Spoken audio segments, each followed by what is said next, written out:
محمدا عبده ورسوله. قال الله تبارك وتعالى في القرآن المجيد والفرقان الحميد: أعوذ بالله من الشيطان الرجيم. بسم الله الرحمن الرحيم. فمن يعمل مثقال ذرة خيرا يره ومن يعمل مثقال ذرة شرا يره. وقال الله تبارك وتعالى في مقام آخر: من قتل نفسا بغير نفس أو فساد في الأرض فكأنما قتل الناس جميعا ومن أحياها فكأنما أحيا الناس جميعا أو كما قال عليه الصلاة والسلام. وقال الله تبارك وتعالى في مقام آخر: الزانية والزاني فاجلدوا كل واحد، أو كما قال الله تبارك وتعالى في سورة النور. صدق الله العلي العظيم وصدق رسوله النبي الكريم، ونحن على ذلك لمن الشاهدين والذاكرين الله ذكرا كثيرا. سبحانك لا علم لنا إلا ما علمتنا إنك أنت العليم الحكيم. رب اشرح لي صدري ويسر لي أمري واحلل عقدة من لساني يفقهوا قولي. يا رب زدني علما نافعا. سبحان ربك رب العزة عما يصفون وسلام على المرسلين والحمد لله رب العالمين. درود پاک پڑھیں. اللهم صل على محمد وعلى آل محمد كما صليت على إبراهيم وعلى آل إبراهيم إنك حميد مجيد. اللهم بارك على محمد وعلى آل محمد كما باركت على إبراهيم وعلى آل إبراهيم إنك حميد مجيد.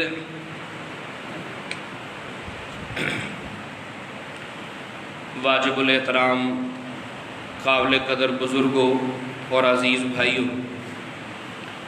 اللہ رب العزت کا شکر اور احسان ہے کہ اللہ رب العزت نے ہم سب کو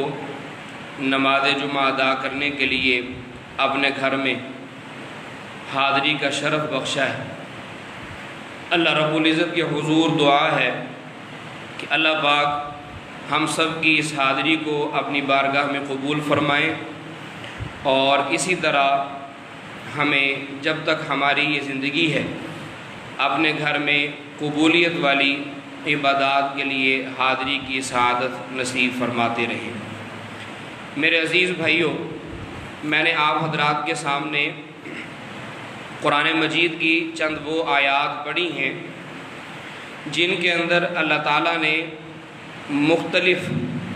قسم کے جو لوگ جرائم کرتے ہیں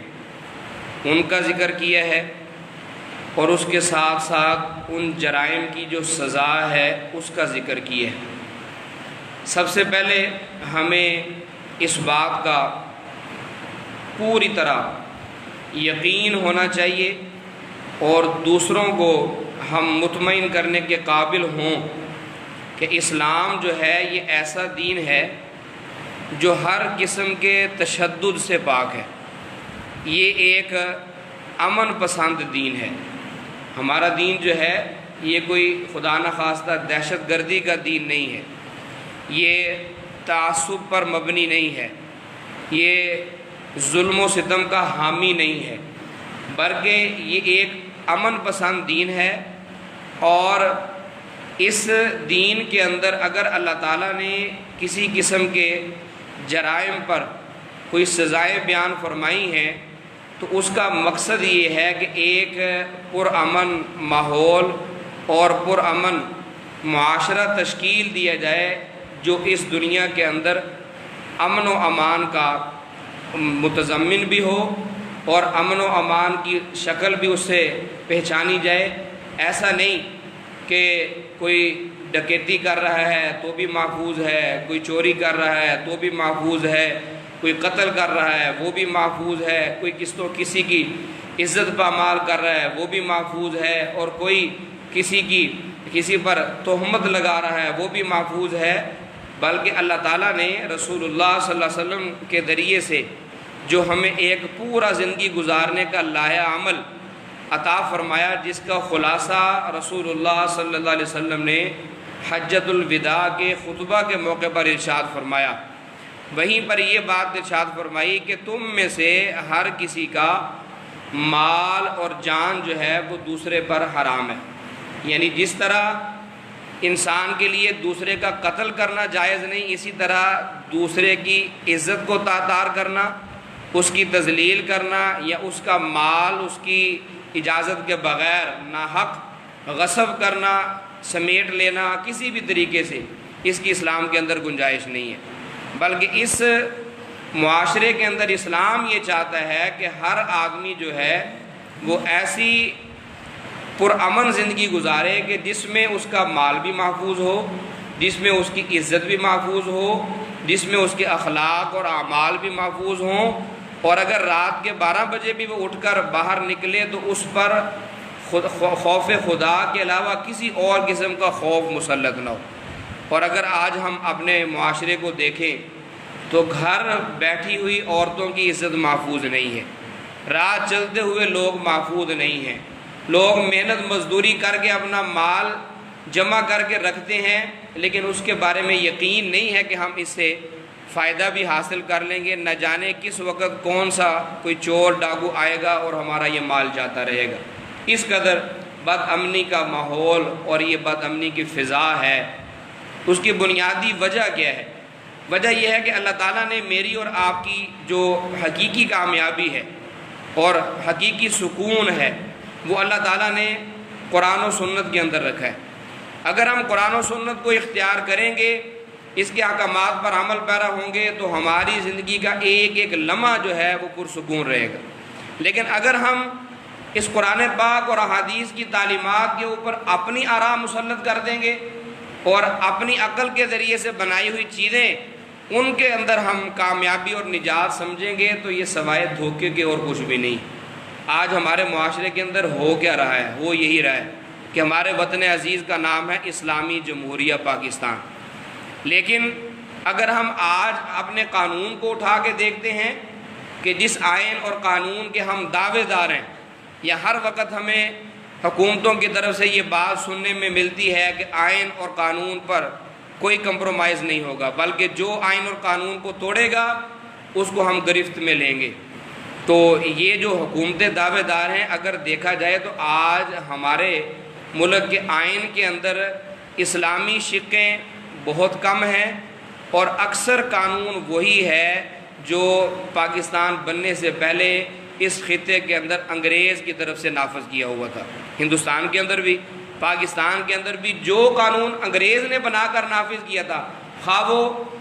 اس کی شق اسلام کے مطابق ہوں، خواہ وہ اسلام کے مخالف ہوں، جس طرح کا وہ قانون ہمیں دے کے چلا گیا اس کے بعد ہم اس پر غور ہی نہیں کر سکے۔ ہم نے اسلامی جمہوریہ پاکستان نام تو رکھا، لیکن ہم نے آیا اس قانون کو اسلام کے مطابق ڈالنے کی کوشش کی، ہم نے اس بات کو ویسے ہی پسے پش ڈال دیا۔ اور جب کوئی بہت بڑا سانحہ کسی جگہ پر ہو جاتا ہے تو پھر 4 دن عوام کی طرف سے بھی یہ مطالبہ زور پکڑتا ہے کہ ان لوگوں کو نشان عبرت بنایا جائے اور ان کو قرار واقعی سزائیں دی جائیں،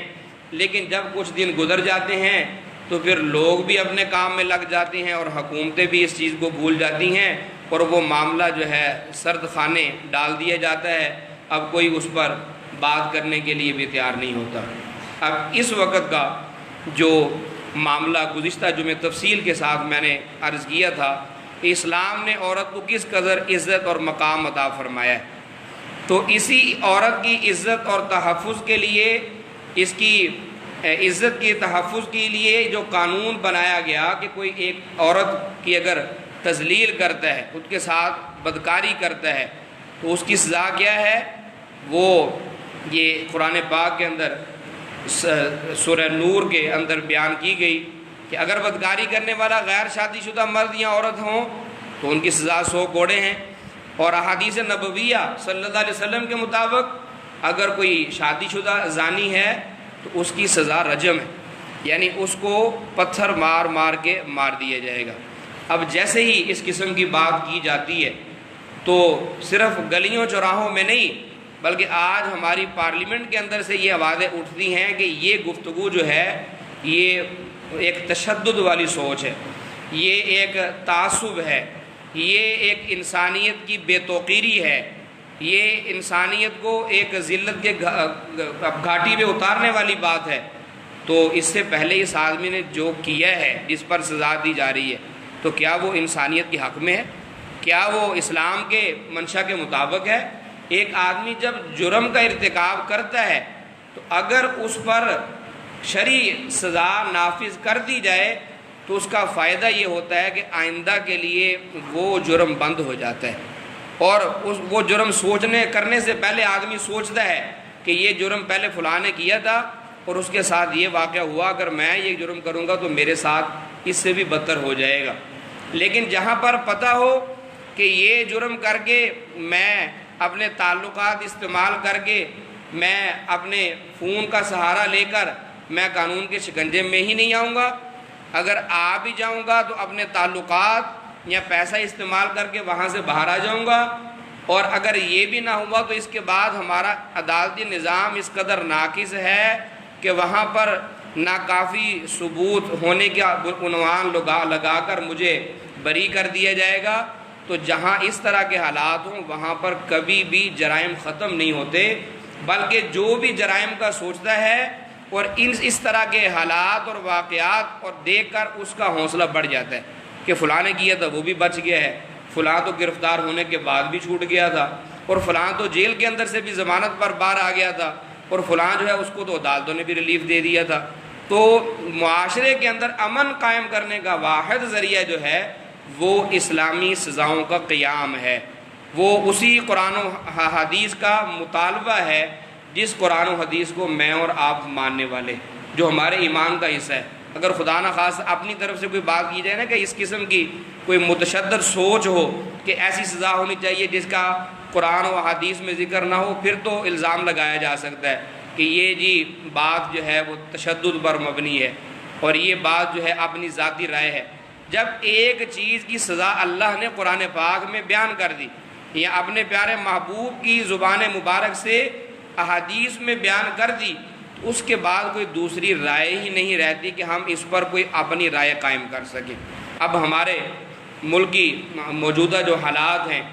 اس کے مطابق عوام کی طرف سے بھرپور مطالبہ یہ تھا کہ یہ جو بھی اس سانحہ موٹر وے کے اندر مبتلا ہیں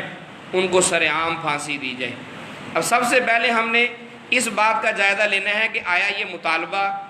برحق ہے یا خدا نخواستہ اسلامی ملک کے اندر قرآن و حدیث کے خلاف ہے۔ اگر تو قرآن و حدیث کے مطابق ہو تو بغیر غور و فکر کے، بغیر سوچے سمجھے فوراً اس پر عمل کر لینا چاہیے، اور اگر خدا نخواستہ یہ قرآن و حدیث کے مخالف ہے تو پھر سمجھانا چاہیے، لوگوں کو بتانا چاہیے۔ اب جو لوگوں کی طرف سے مطالبات تھے، ایک تو یہ تھا جو جمہوری اور زیادہ لوگوں کا مطالبہ تھا کہ جو مجرم کو سزا تو ہوتی ہے اور ہونی چاہیے، اور اس جرم کی سزا ویسے ہی موت ہے، پھانسی کی سزا ہے، تو اس کی شکل یہ ہونی چاہیے کہ سر عام پھانسی دی جائے،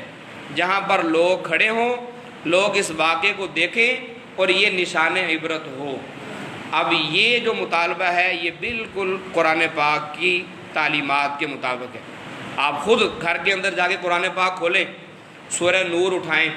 آپ کو سورہ نور کی پہلی 2 آیات کے اندر یہ تشریح مل جائے گی کہ اس میں اللہ تعالیٰ نے فرمایا کہ الزانیۃ والزانی فاجلدوا کل واحد منہما 100 جلدہ، یہاں بدکاری کرنے والے مرد اور عورت کی سزا کا جو کنوارے ہیں ان کا تذکرہ ہے کہ جو کنوارے ہوں شادی شدہ نہ ہوں ان کی سزا جو ہے وہ 100 کوڑے. اور اسی کے ضمن کے اندر احادیث کی روشنی میں یہ بات بیان فرمائی گئی کہ اگر کوئی شادی شدہ بدکاری کرتا ہے تو اس کی سزا جو ہے وہ سزائے موت یعنی رجم کے ساتھ. اب ہمارے ملک کے اندر جو کہ رجم نافذ نہیں ہے، سزائے موت تو نافذ ہے، اس کو جس طرح سزا دی جاتی ہے پھانسی کی وہ تو اس کے لیے متعین ہو گئی. اور عوام کی طرف سے مطالبہ سرعام کا تھا تو قرآن پاک کے اندر یہ آ گیا کہ پہلی چیز تو یہ کہ اگر اس موضوع پر جب بات ہو تو کوئی آدمی بھی اس کی مخالفت نہ کرے. کیوں؟ فرمایا کہ وَلَا تَأْخُذْكُمْ بِهِمَا رَأْفَةٌ فِي دِينِ اللَّهِ إِن كُنتُمْ تُؤْمِنُونَ بِاللَّهِ وَالْيَوْمِ الْآخِرِ کہ اگر تم میں کوئی آدمی اللہ پر اور یوم آخرت پر ایمان رکھتا ہے تو جب کسی پر اسلامی قانونی سزا جاری ہونے لگے تو تم میں سے کسی کا دل نرم نہیں ہونا چاہیے کہ وہ کہے کہ یہ چلو چھوڑ دے جی اس کو، یہ معاملہ ایسا ہے. کوئی نرمی نہیں. اس وقت کی نرمی وہ اللہ کے احکامات کے خلاف ہے. سب سے نرم، سب سے غفور، سب سے رحیم اور سب پر شفقت کرنے والی اللہ کی ذات ہے. جو اللہ کی ذات نے جب یہ سزا مقرر فرما دی تو پھر اس میں کسی کا دل نرم نہ ہو. اور پھر اس کے ساتھ جو سرعام کا مطالبہ تھا کہ سرعام سزا دی جائے، اللہ تعالیٰ فرماتے ہیں وَلْيَشْهَدْ عَذَابَهُمَا طَائِفَةٌ مِّنَ الْمُؤْمِنِينَ کہ جب اس طرح کسی کو سزا دی جانے لگے تو اس وقت چاہیے کہ مومنین کی ایک جماعت اس سزا کے وقت وہاں پر موجود ہو تاکہ اس سزا کو نافذ کرنے کا فائدہ ہو اور لوگوں کے اندر خوف پیدا ہو کہ جب بھی ہم کسی کی عزت کے ساتھ خدا نخواستہ کھیلیں گے تو پھر ہمیں اس طرح کی سزا سے گزرنا پڑ سکتا ہے. تو لیکن اگر ہم اس کو بند کوٹڑی کے اندر ایک بند کمرے کے اندر سزا دے دیں گے تو سزا کا اعلان تو ہو جائے گا لیکن وہ تصویر اور شکل سامنے نہیں ہوگی، اس لیے وہ خوف نہیں پیدا ہوگا جو اس سزا کے ساتھ ہونا چاہیے تھا. تو اللہ تعالیٰ نے بہت ساری سزائیں جو ہیں وہ قرآن پاک کے اندر بیان فرمائی ہیں. تو جو سزائیں ہوتی ہیں اس کے بارے میں ہمیں معلوم ہونا چاہیے کہ سزائیں یہ قرآن پاک کے اندر جو بیان ہوئی ہیں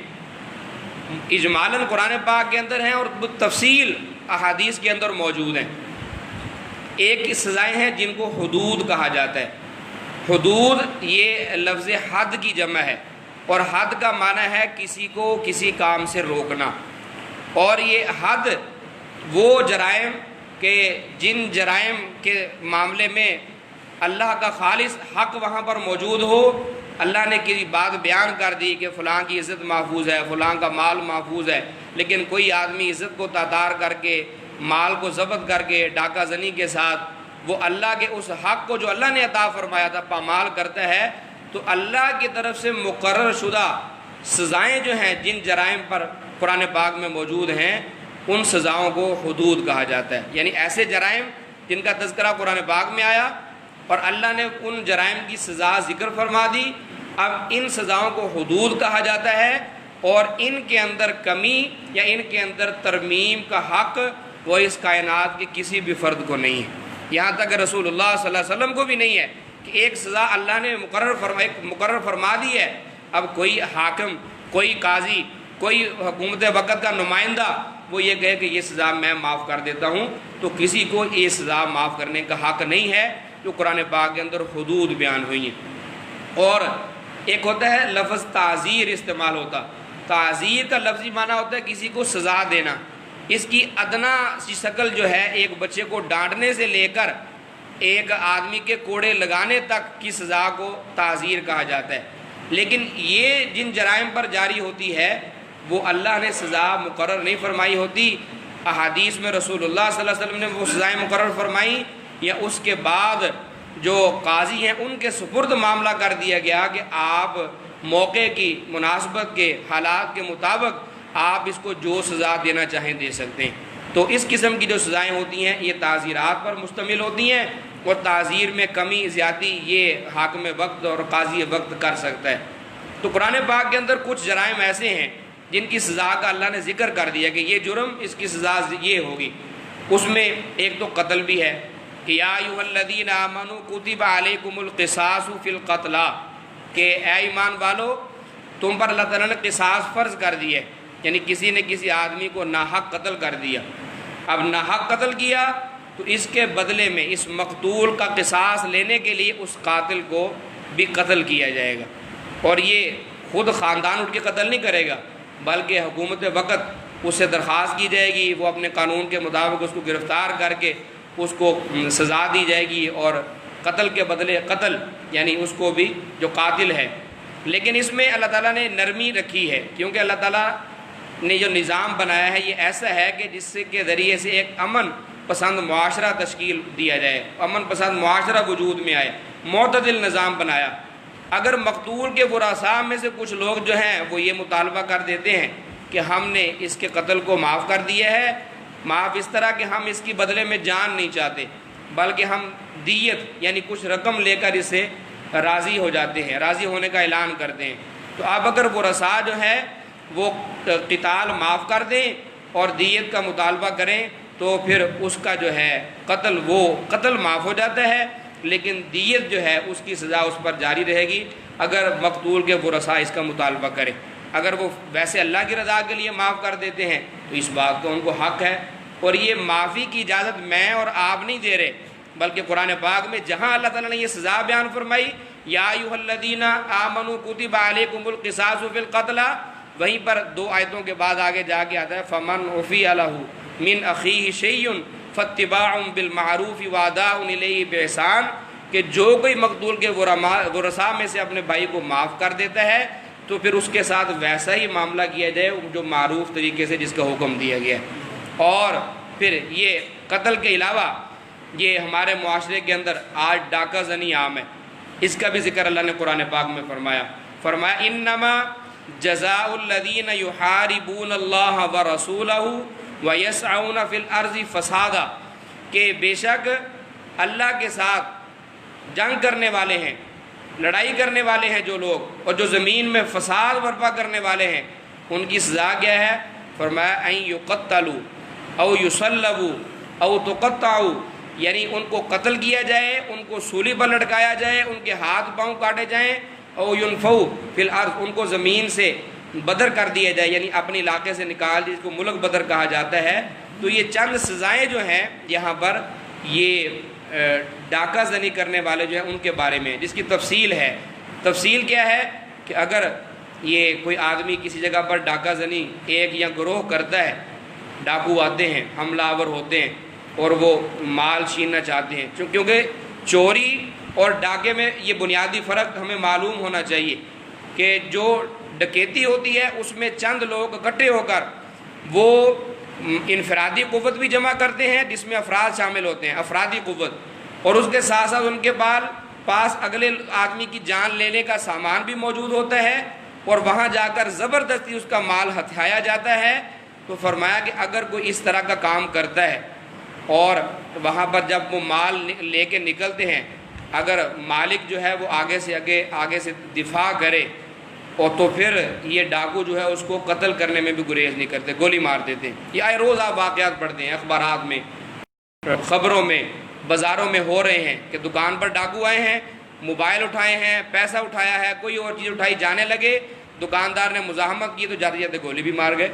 اب اسلام اس بارے میں کیا کہتا ہے؟ فرمایا کہ جس نے ڈاکہ زنی کی، مال بھی ہتھیایا اور اس کی جان بھی لی، تو فرمایا کہ اگر تو پہلی صورت ہے صرف مال لیا اور کسی کو قتل نہیں کیا، مال لے کے نکل گئے، تو فرمایا کہ اب یہ جو ہیں چونکہ قتل کے ارادے سے تھے، اور اگر یہ قتل کر دیتے تو اس میں کوئی رکاوٹ نہیں تھی ان کے لیے، تو فرمایا کہ ایسے ڈاکوؤں کو قتل کیا جائے گا، ایسے ڈاکوؤں کو گرفتار کر کے، کیونکہ انہوں نے کوئی کمی نہیں چھوڑی تھی، اور اگر موقع ہوتا تو یہ کر دیتے، اور یہ اگر قتل نہیں کیا انہوں نے تب یہ سزا ہے، اور اگر قتل کیا تو سزا اس سے بڑھ جاتی ہے۔ فرمایا کہ اب اس کو قتل بھی کیا جائے گا، اور او یصلبوا، اس کو چند دن کے لیے سولی پر لٹکا دیا جائے گا، یعنی قتل بھی ہوگا کیونکہ اس نے قتل بھی کیا ہے، مال بھی ہتھیایا ہے، تو اس معاشرے کے اندر امن نافذ کرنے کے لیے، پرامن معاشرہ تشکیل دینے کے لیے اس کو سولی پر بھی لٹکایا جائے گا، اور قتل یعنی وہ پھانسی دی جائے گی، اور چند دن اس حالت میں اس کو چھوڑ دیا جائے گا۔ اور پھر فرمایا او تقطع ایدیہم، اور پھر یہ جو ہے ان کی ایک سزا یہاں پر ایک صورت میں یہ بھی بیان کی گئی کہ ان کے ہاتھ جو ہیں وہ ہاتھ پاؤں کاٹے جائیں گے اگر اکیلی چوری کرتے ہیں، اور اگر صرف قتل کر کے بھاگ جاتے ہیں تو اس میں پہلی سزا، یہ 3 سزائیں، چوتھی میں بعد میں ذکر کرتا ہوں، 3 سزائیں پہلے سمجھ لیں کہ پہلی سزا کہ وہ قتل کر کے بھاگ جاتے ہیں اور مال نہیں لے کے جاتے تو بدلے میں قتل کیے جائیں گے، دوسری مال بھی لے جاتے ہیں قتل بھی کر جاتے ہیں تو اس صورت میں ان کو سزا بھی دی جائے گی، یعنی پھانسی پر لٹکایا جائے گا اور چند دن کے لیے چھوڑ دیا جائے گا، لوگوں کے لیے نشان عبرت بنے۔ اور تیسری صورت صرف چوری کر کے چلے جاتے ہیں، کسی کو مارتے نہیں ہیں، تو اس صورت میں او تقطع ایدیہم وارجلہم من خلاف، کہ ان کے ہاتھ اور پاؤں، یعنی ایک طرف کا ہاتھ اور دوسری طرف کا پاؤں کاٹ دیا جائے گا، جو کہ سرقہ کی چوری کی سزا ہے، وہ میں بعد میں ذکر کرتا ہوں۔ تو اگر یہ سزائیں پہلی صورت میں ذکر کی گئیں، اور فرمایا کہ اس کے ساتھ ساتھ اور سزا یہ ہے کہ ان کو ملک بدر کر دیا جائے، اگر یہ اس مقصد کے لیے آئے، کچھ بھی نہیں کیا، ان کو بھاگنا پڑ گیا اور بعد میں یہ پکڑے گئے، تو اب ایسے لوگوں کو ملک بدر کر دیا جائے، اپنے علاقے سے ہی نکال دیا جائے۔ لیکن امام اعظم ابو حنیفہ رحمہ اللہ نے اس کے ساتھ اختلاف کیا ہے، وہ فرماتے ہیں کہ اگر یہ یہاں سے کسی اور جگہ پر جائیں گے تو چونکہ مفسرین کا بعض آیات کے اندر مفہوم کے اندر اختلاف ہوتا ہے اور وہ حدیث کی روشنی میں ہوتا ہے، وہ لغت کے اعتبار سے اگر دیکھا جائے تو ایک لفظ کے 2 معنی بعض اوقات ہوتے ہیں، تو ایک مفسر ایک معنی بیان کرتا ہے، دوسرا معنی بیان کر دیتا ہے، تو یہ کوئی قرآن و حدیث کے خلاف نہیں ہوتا۔ تو انہوں نے فرمایا کہ ملک بدر نہ کیا جائے بلکہ اس کو اس علاقے سے نکال دیا جائے، ملک بدر جو ہے اس کی بجائے یا اس کو اس علاقے سے نکالا جائے یا اس کو جیل کے اندر ڈال دیا جائے جب تک یہ توبہ نہیں کرتا، اس جیل کے اندر پڑا رہے، اور جب توبہ کر لے اور معلوم ہو قرائن اس بات پر دلیل بن جائے کہ واقعتاً اب اس کو اتنی سزا مل چکی ہو کہ آئندہ ارتکاب نہیں کرے گا، تو پھر اس کو چھوڑ دیا جائے۔ اور اس کے ساتھ ساتھ دوسری جو چوری کی سزا ہے اس کے بارے میں بھی ہم سنتے رہتے ہیں، قطع ید، اس کے ہاتھ کاٹے جائیں گے۔ تو عام طور پر جب ایسی سزاؤں کا اعلان ہوتا ہے تو لوگ یہ سمجھتے ہیں واویلا کرنے والے کہ اگر ہم نے یہ سزائیں جاری کر دیں تو ہر گلی محلے میں چوریاں ہو رہی ہیں، ہمارے تو یہاں ہر طرف ایسے لوگ نظر آئیں گے جن کے ہاتھ پاؤں کٹے ہوئے ہوں گے۔ تو ایسے ہی نہیں سزا کا تصور، بلکہ اسلام کے اندر سزا کو جاری کرنے سے پہلے پورے طریقے پر اس واقعے کو دیکھا جاتا ہے، اور پھر جو شرعی طور پر دلائل مطلوب ہیں، جو قرائن مطلوب ہیں، جو گواہی مطلوب ہے، اگر اس طریقے پر پورا وہ پروسیجر ہو تو اس کے بعد جا کر سزا نافذ کی جاتی ہے۔ تو چونکہ چوری کے بھی بارے میں بھی ضابطہ ہے کہ چوری ہر چیز کو چوری نہیں کہہ دیتے۔ آج ہمارے ہاں تو ایک بچے نے اگر ایک روٹی کسی جگہ سے اٹھا لی ہے تو اس کو بھی ہم چوری کہہ دیتے ہیں، یہ چوری نہیں، چوری کہا جاتا ہے کہ ایسا مال جو ہے جو کسی مالک نے محفوظ جگہ پر رکھا ہوا تھا، اور مال بھی مال متقوم تھا اور مال محرز تھا، یعنی متقوم قیمت والا مال ہو اور اس کے بعد محرز ہو، محفوظ جگہ پر رکھا ہوا ہو،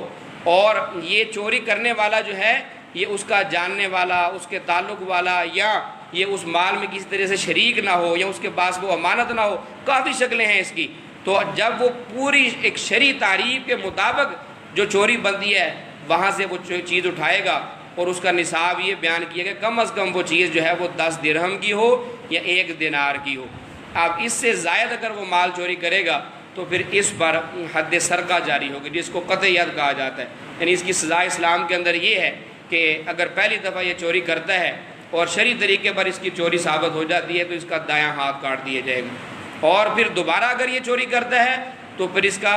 بایاں پاؤں کاٹ دیا جائے گا۔ اور اگر یہ آدمی پہلے سے ایسا ہے کہ اس نے چوری کی اور اس کا ہاتھ ہی ایک ہے، اب اسلام جو ہے اس کے لیے گنجائش چھوڑتا ہے، کیونکہ اگر اس کے دوسرے ہاتھ کو کاٹ دیں گے تو یہ بہت سارے معاملات میں محتاج ہو جائے گا، کھانے میں، پینے میں، استنجے میں، تو اسلام اس کے لیے سزا تبدیل کر دیتا ہے کہ اس کا 1 پاؤں کاٹ دیا جائے۔ لیکن اگر کوئی آدمی ایسا ہے کہ اس کا پہلے سے 1 ہاتھ اور 1 پاؤں کٹا ہوا ہے تو پھر اس کی سزا جو ہے وہ قطع ید اور قطع رجل سے تبدیل ہو کر وہ قید کی طرف آ جاتی ہے کہ اس کو قید میں ڈال دیا جائے گا، اور پھر یعنی اس وقت تک یہ قید میں رہے گا جب تک یہ توبہ نہیں کر لیتا۔